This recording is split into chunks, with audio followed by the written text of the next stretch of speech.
Malkapuram police station పరిధిలో Scindia junction ప్రాంతాలలో బుధవారం క్రైమ్ సీజీ విజయ్ కుమార్ ఆధ్వర్యంలో వాహనాల తనిఖీ కార్యక్రమాన్ని 4 గంటల పాటు నిర్వహించారు.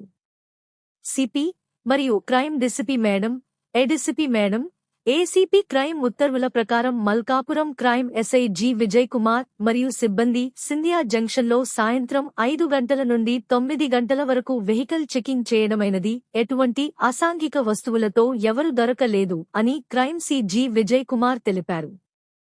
మల్కాపురం పోలీస్ స్టేషన్ పరిధిలో సింధియా జంక్షన్ ప్రాంతాలలో బుధవారం క్రైమ్ సీజీ విజయ్ కుమార్ ఆధ్వర్యంలో వాహనాల తనిఖీ కార్యక్రమాన్ని 4 గంటల పాటు నిర్వహించారు. సిపి మరియు crime DCP madam, ADCP madam, ACP crime ఉత్తర్వుల ప్రకారం Malkapuram crime SI G Vijay Kumar మరియు సిబ్బంది సింధియా జంక్షన్లో సాయంత్రం 5 గంటల నుండి 9 గంటల వరకు వెహికల్ చెకింగ్ చేయడమైనది. ఎటువంటి అసాంఘిక వస్తువులతో ఎవరు దొరకలేదు అని క్రైమ్ సీజీ విజయ్ కుమార్ తెలిపారు.